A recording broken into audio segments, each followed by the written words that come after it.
fé e a gente abrir a nossa Bíblia no segundo livro das Crônicas, 7,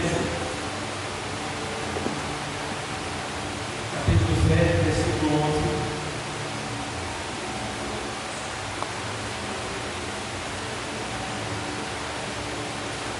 Seguimos a leitura. Hoje é um culto de oração e a gente precisa realmente aprender mais sobre esse fato, que é a oração, esta ação, este dever. Então, diz assim, segundo livro das Crônicas, 7:11, assim Salomão acabou a casa do Senhor e a casa do rei, e tudo quanto Salomão tentou fazer na casa do Senhor e na sua casa prosperamente o efetuou. E o Senhor apareceu de noite a Salomão e disse-lhe: ouvi tua oração. Ouvi tua oração e escolhi para mim este lugar, para a casa de sacrifício. Se eu cerrar os céus e não houver chuva, ou se ordenar os gafanhotos que consumam a terra, ou se enviar a peste entre meu povo, e se o meu povo que se chama pelo meu nome se humilhar e orar e buscar a minha face e se converter dos seus maus caminhos, então eu ouvirei dos céus e perdoarei os seus pecados e sararei a sua terra. Agora estarão abertos os meus olhos e atentos os meus ouvidos à oração deste lugar, porque agora escolhi e santifiquei esta casa, para que o meu nome esteja nela perpetuamente, e nela estarão fixos os meus olhos e o meu coração todos os dias. Amém? Por sentar, obrigado por essa palavra. Em nome de Jesus. Estava aqui com o povo de Deus aqui, pronto para pregar, mas Deus, em uma hora, ele não deu ver aqui. Eu senti que o Espírito me conduziu para essa passagem bíblica. Então, eu vou me deixar levar pelo que o Espírito de Deus quer para a nossa vida. Irmãos, nós estamos num culto denominado culto de oração. Culto de oração da campanha. Campanha é essa que é o instrumento de salvação desta igreja. E eu li um texto aqui que fala sobre o poder de Deus após uma oração. Salomão, ele foi designado por Deus para construir um templo, a casa de Deus, no Antigo Testamento, depois que seu pai se foi. Era a promessa de Deus que o filho de Davi, ele esse templo ao Senhor. E a gente vê Salomão com muito zelo, preparando o templo, a casa do Senhor, construindo. E Deus se agrada muito quando a gente tem amor pela sua obra, quando a gente se importa, se preocupa, se ocupa com a obra dele. Porque se você observar, o mundo, ele zela pelo que é dele, ele cuida do que é dele, e o mundo procura fazer da melhor maneira possível. Se a gente observar, a gente passa às vezes, a gente vê trios elétricos, a gente vê as festas que eles fazem, os sons de primeira qualidade, grupos que eles organizam, então eles têm aqueles cuidados de fazer o melhor, e eles não estão servindo ao Deus que nós estamos servindo, eles servem a si mesmos, eles servem ao Deus que se serve, mas nós servimos ao Deus Todo-Poderoso. E não foi diferente do Salomão. Salomão, ele estava fazendo tudo com extremo rigor, com extremo zelo. Ele procurou as melhores madeiras, os melhores mármores, tudo de melhor. Tudo de melhor. Já tem um estudo que comprova que algumas coisas que foram colocadas no templo de Salomão foram levadas daqui, do Brasil, quando ainda não era o Brasil, de certa forma, né? Ainda não era uma nação formada naquele tempo. Mas aqui tem muitas riquezas, porque ela é a Amazônia. Então, muitas riquezas que foi levado para aquele lugar. Alguns estudiosos já descobriram que foram levadas daqui do Brasil para lá. Eu costumo dizer com certeza absoluta que existem duas nações abençoadas na terra. Duas nações abençoadas na terra. Uma é Israel e a outra é o Brasil. Então, essas duas nações são tão abençoadas e a prova é tanto que depois que Israel ela foi dispersa e deixou de ser uma nação, os judeus se espalharam pelo mundo para que se cumprisse a promessa de Deus que diz: em ti serão benditas todas as nações da terra. Então, os judeus saíram espalhando por toda a terra a bênção de Abraão. E depois que eles espalharam a bênção de Abraão pela terra, Deus agora vai trazer ele de volta. Mas como Deus vai trazer ele de volta se não tem um lugar para eles? Se não tem uma nação constituída para eles? Então Deus faz o quê? Deus traz a nação de Israel, certo? Como ele não estava formado novamente, ele traz o povo para o Brasil. E aqui no Brasil vai ser constituída uma assembleia que foi feita pela ONU, quando estava aqui, presidida pelo presidente da ONU, Oswaldo Aranha. E houve uma votação para saber se Israel poderia se tornar uma nação novamente. E existe uma profecia que diz que, por acaso, Deus criaria uma nação em um só dia? Como pode-se fazer nascer uma nação em um só dia? Só Deus pode fazer isso. E aí, na votação para saber se Israel seria novamente uma nação, empatou a votação. E aí Oswaldo Aranha, brasileiro, chegou e desempatou, votando a favor de Israel para que Israel se tornasse uma nação. Então Israel nasceu no Brasil. Glória a Deus, presta glória. Israel nasceu no Brasil. É por isso que eu digo com certeza, convicção e prova concreta que no ano de 1948 o Brasil gerou Israel. Que coisa linda, irmão. Que coisa linda. O Brasil gerou Israel. E foi um brasileiro que votou para que Israel se tornasse novamente uma nação. Glória a Deus por isso. É por isso que eu digo que existem duas nações da terra que são abençoadas. Uma é o Brasil e a outra é Israel. Nós somos muito abençoados. E a gente vê aqui que Salomão edificou. E no texto que a gente leu, eu acho lindo, irmão, é que Salomão, em 6:18 aqui, capítulo 6, versículo 18, ele diz assim: olha, mas verdadeiramente habitará Deus com os homens na terra. Este é o céu, vê bem, este é o céu, e o céu dos céus não te podem conter, quanto menos esta casa que tenho edificado. Ó, Salomão estava dizendo que nem os céus, plural, nem os céus, plural, muitos céus, e nem o céu dos céus podem conter a tua glória, a tua presença, o teu poder. Quanto mais esta casa que edifiquei para ti. O que é que Salomão está dizendo? Que Deus é tão grande que nem os céus, e nem o céu dos céus pode conter ele. Quanto mais esta casa que tem edificado para ti, que era o tempo de Salomão que ele edificou para ti.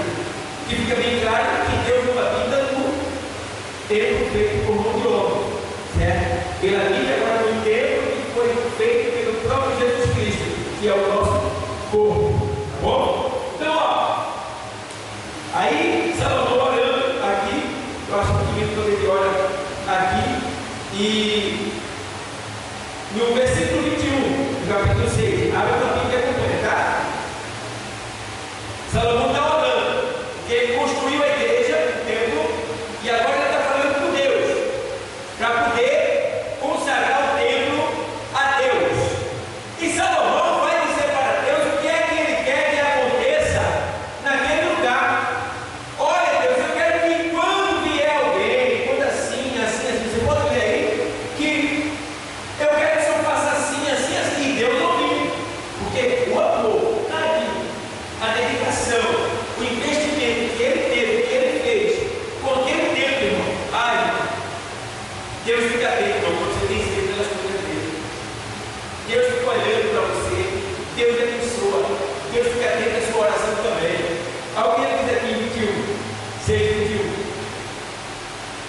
Ouve, pois, as súplicas do teu servo e do teu povo de Israel, que fizerem neste lugar, e ouve tu do lugar da tua habitação, desde os céus, ouve, pois, e perdoa. Quando alguém pecar contra seu próximo e lhe impuser juramento de maldição, para se amaldiçoar a si mesmo, e o juramento de maldição vier perante o teu altar nesta casa, ouve tu então desde os céus e age e julga a teu servo, pagando ao ímpio, lançando o seu proceder sobre a sua cabeça e justificando o justo, dando-lhe segundo a sua justiça. Salomão está dizendo aqui, quando o teu servo e tiver sob maldição do ímpio, quando alguém tentar nos amaldiçoar, nos perseguir, nos destruir, e quer entrar nesse lugar e começar a suplicar e a implorar e a apresentar a Deus esta causa, Salomão está dizendo, eu quero que tu ouça, meu Senhor, e atenda, e entre com justiça, defendendo o teu povo, o teu servo. Você vai ler, tem muita coisa, se você ler tudo, você vai ver o que é que ele pediu. Aí eu vou dar mais aqui um pouco para tentar. Aí, no capítulo 7, depois de Salomão ora, Salomão agora vai apresentar o quê? Um sacrifício. Quando Salomão apresenta o sacrifício, ele faz mais outra oração. Quando Salomão apresenta o sacrifício que ora, aí diz no capítulo 7, e acabando Salomão de quê? De quê, igreja? Acabando de quê? Eita! Acabando Salomão de quê? Meu Deus! Você não fala não, pessoal? Pelo amor de Deus! Acabando Salomão de... Está difícil de sair. Está difícil. Quando você fala, você estiver tocando na atividade do seu cérebro, para que sua mente ela grave e aquilo fique gravado na sua mente. E quando você fala, você também age da maneira que você desperta uma ação. Se você observar, se você pensar, fica entre você e Deus. Mas se você falar, aquela palavra ela vai ter uma reação, ou no céu, ou no inferno.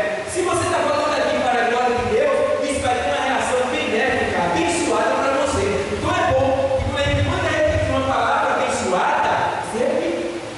Só não diga amém quando alguém te mandar dizer amém, se você saber o que está dizendo amém. Primeiro você analisa e vê se pode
Na casa do Senhor, ele fez.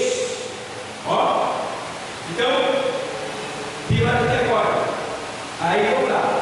Assim Salomão acabou a casa do Senhor, tudo que ele queria, ele fez. Versículo 12. E o Senhor, veja bem, quando você trabalha com sinceridade, com verdade, com interesse do coração, né? Sem voltar atrás, quando você vai até o final daquilo que você foi designado para fazer, veja o que acontece. E o Senhor apareceu de noite a quem? A Salomão, e disse-lhe: ouvi tua oração. Ó, que coisa linda, meu Deus do céu, é tão claro que eu ouvi. Mas aqui ele está falando de uma maneira que ele está dando carinho, porque que ele tinha ouvido a oração, que ele tinha recebido o holocausto, todo mundo foi ciente disso.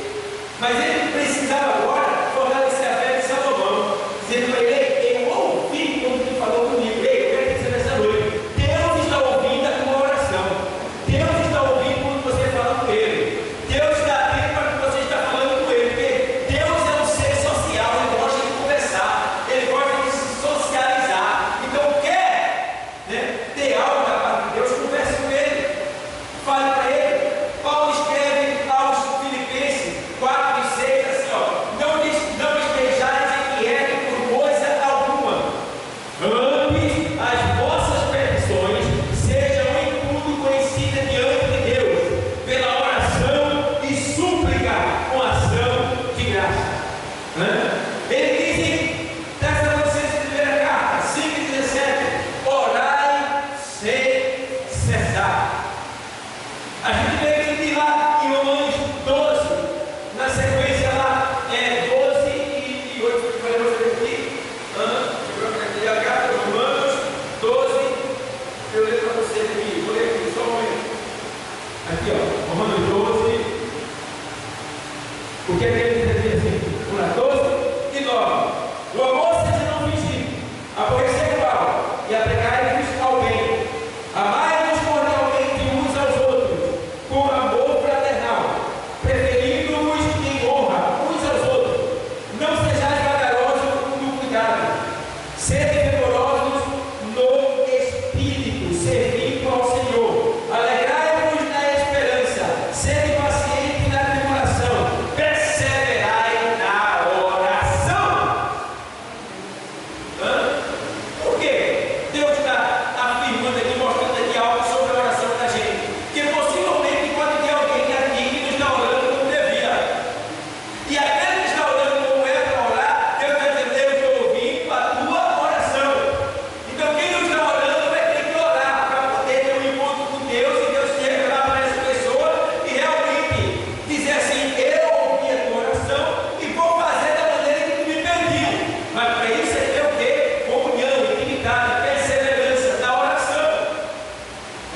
Então aqui, agora voltando para o texto de 2 Crônicas, ele diz agora: e o Senhor apareceu de noite a Salomão e disse-lhe: ouvi tua oração e escolhi para mim este lugar para a casa de sacrifício. Ou seja, aquilo que ele pediu, Deus estava confirmando agora, estava carimbando: eu escolhi esse lugar que tu fizeste para mim. Aí agora vamos lá, respondendo a oração de Salomão ainda: se eu cerrar os céus, cerrar quer dizer fechar, se eu fechar os céus e não houver chuva, ou se ordenar aos gafanhotos que consumam a terra, ou se enviar a peste entre o meu povo. Escuta bem, 3 juízos, né, de condenação por desobediência. Vê bem, 3 juízos de condenação por desobediência aqui tem. Mas Deus não está mandando esse juízo. Ele está dizendo que em virtude da oração, em virtude do tempo, em virtude do sacrifício, em virtude de tudo que Salomão fez para a glória de Deus, ele está dizendo: ei, por causa disso, eu recebi essa oração, eu constituí esse lugar como lugar para mim responder ao meu povo. E tem mais: se esse sim é uma condição, ele não vai fazer. Mas ele estava dizendo: se for uma casa, o meu povo falhar, pecar, cair no pecado, acontecer algo, e eu mandar sobre o meu povo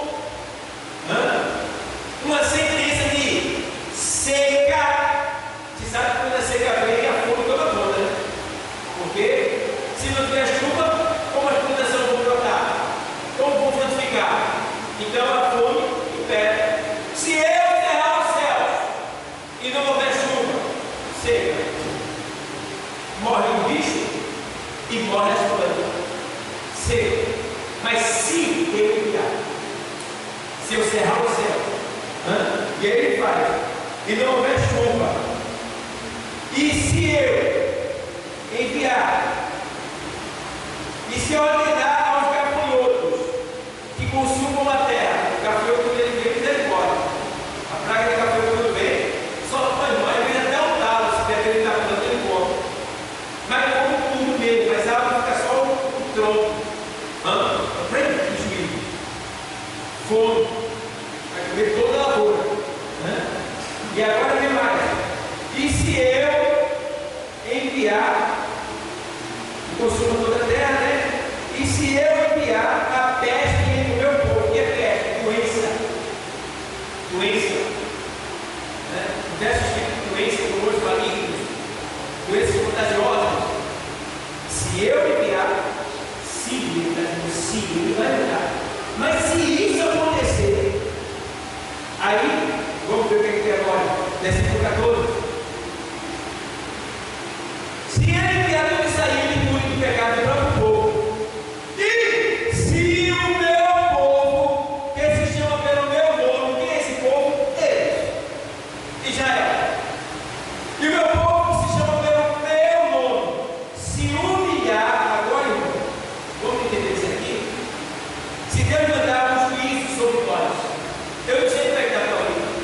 Pode ser que alguém que está nos assistindo ali, pode estar com a vida trancada, algum problema na sua vida, de um pecado que cometeu, de uma vida desestruturada, desarrumada, está com a casa toda desarrumada. Então isso aí traz a vida da pessoa, né?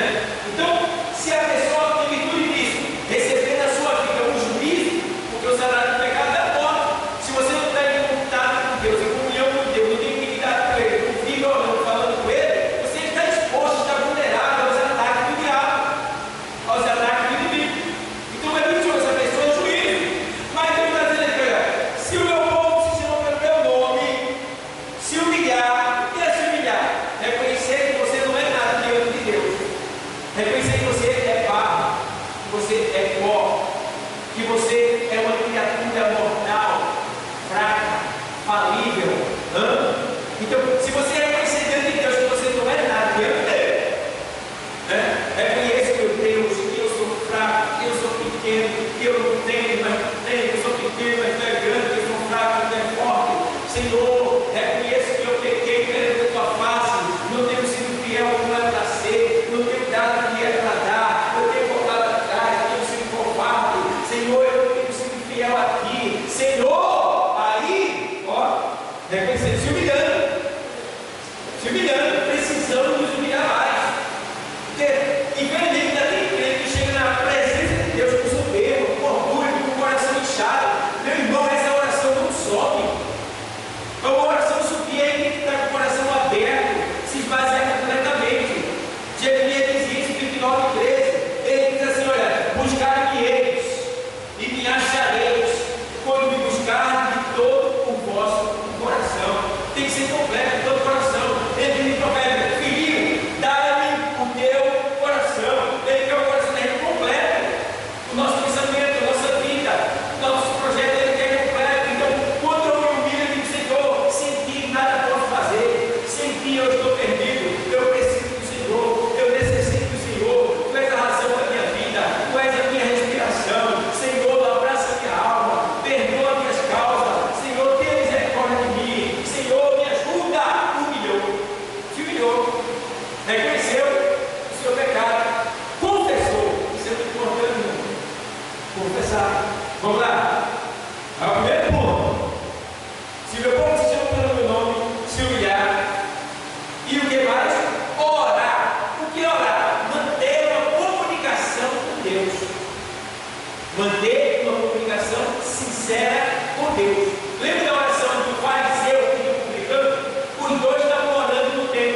Aí o texto diz: quem foi justificado ali? O publicano, que reconheceu que era pecador e teve pedido misericórdia para se consertar e pedir perdão a Deus. Enquanto o outro, que achava que fazia tudo que agradava a Deus, estava desagradando a Deus até na oração.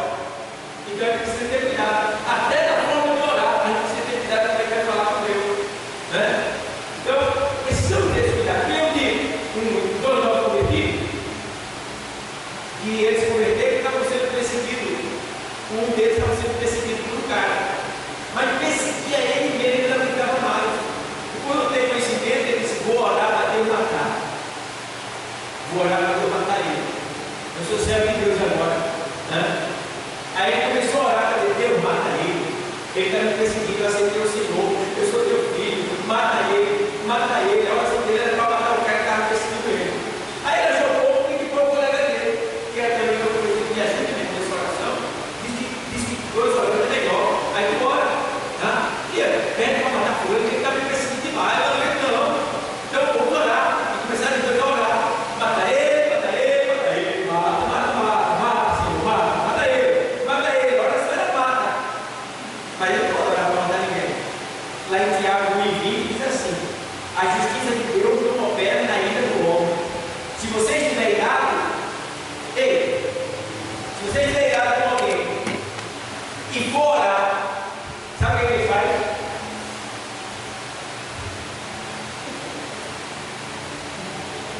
Quando você sai da ira e passa a ter misericórdia e esquece perdoando, aí você tem medo para ele e a pessoa também não. Aí ele diz: agora eu vou ver, agora eu vou pegar. Tem muita gente na igreja que já tem tanta coisa errada, que esse errado caiu no esquecimento até da própria igreja e da própria pessoa, mas não está esquecido. O pai tem guardado, vai pegar. Mas chegou um momento que vai estar ali no estreito do quarto, vai ter que dar conta. Porque Deus tem culpado por inocente. Se você fez voluntariamente, sabendo que estava cometendo erro e não se arrependeu profundamente, vai ter que pagar o preço. Vai pagar caro e é com o Senhor. Mas enquanto eu pedi para Deus entrar em providência acerca da igreja, Deus não veio. Porque na ira do homem não opera a justiça de Deus. Quando eu estou irado querendo a vingança dele, Deus não faz. Porque aí não seria a vingança de Deus, seria a minha vingança.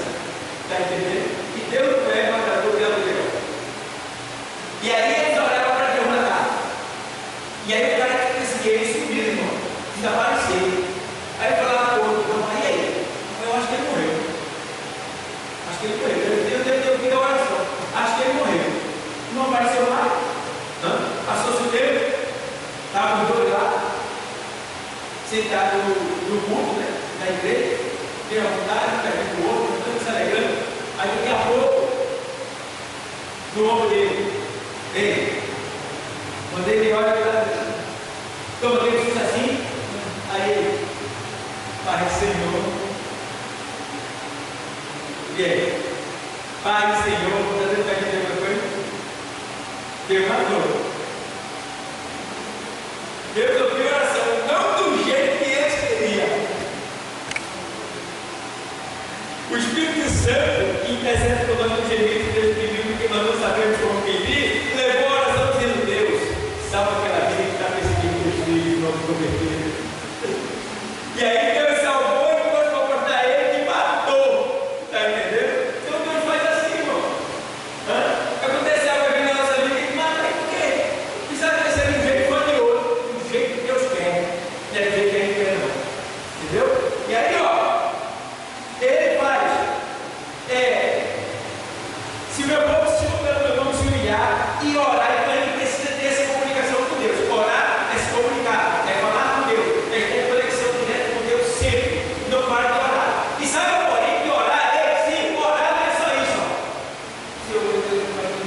Não, orar não é só isso, não. A sua vida é uma oração. Como Paulo diz assim: orar sem cessar. Ele está orando 24 horas por dia? Não. Quando ele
e orar, e se humilhar e orar, e buscar a minha face, né?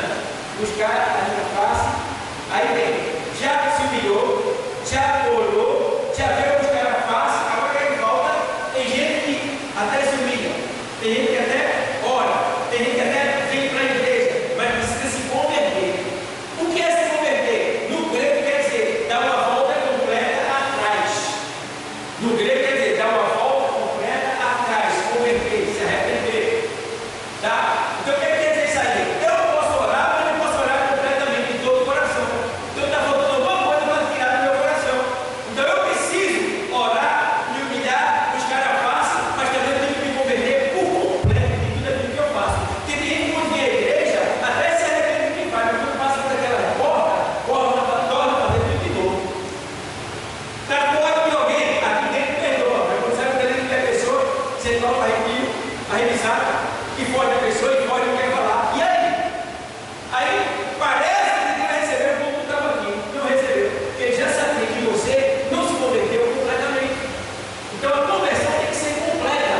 Irmãos, estamos vivendo um tempo de grande hipocrisia.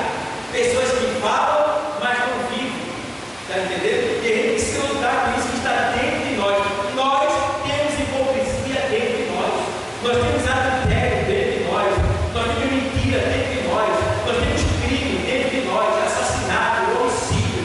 Nós temos aqui blasfêmia. Nós temos tudo que não presta está aqui dentro de nós. Foi Jesus que disse em Mateus 15, 18, 18, 15, salvo engano, de lá, que o coração procede, né?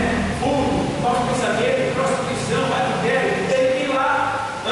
E Paulo, ele alerta para que a gente tenha cuidado do nosso coração. Então, aqui mais, ó, ele vai se converter dos seus maus caminhos. Por que isso é muito lindo? Porque Deus quer abençoar a gente, mas para abençoar a gente, para a nossa terra que a gente está, poder florir e frutificar, para a nossa terra que está poder sarar, é necessário que a gente se humilhe, ore, busque a face do Senhor e se converta. Se converta. Veja se você tem uma coisa no coração contra alguém. Vive, jogue fora. Não pode. Sabe o que é perdoar? É não cobrar. Perdoar é não cobrar. Perdoe. Certo? Perdoe. Se aquela pessoa precisar de uma ajuda sua, ajude. Certo? O perdão